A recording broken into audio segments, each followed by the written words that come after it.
Hello subscribers, నేను చెప్పిన విధంగా కిచిడి ప్రిపరేషన్ కోసం 1 by 1 ఇంగ్రీడియంట్స్ మొత్తం మనం వేసేసుకొని బాగా రోస్ట్ చేసుకుందాం. అయితే మనం ఆయిల్ మనకి ఇష్టమైతే వేసుకోవచ్చు, లేకుంటే మొత్తం నెయ్యితోనే వేసుకున్నా చాలా టేస్టీగా ఉంటుందన్నమాట. చిన్నపిల్లలకు కూడా పెట్టుకోవచ్చు, చాలా బాగుంటుంది. ఇప్పుడు మనం కల్లుప్పు అలాగే పసుపు కూడా యాడ్ చేసుకున్నాం, కొత్తిమీర కరివేపాకు అన్నీ వేసేసుకున్నాం.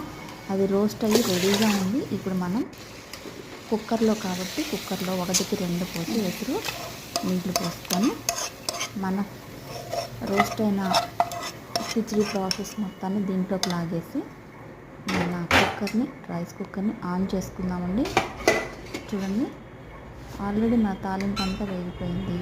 రైసు మన పెసరపప్పు కూడా కొంచెం సేపు నాని కాబట్టి వెంటనే పొంగు వచ్చేసింది నాకు.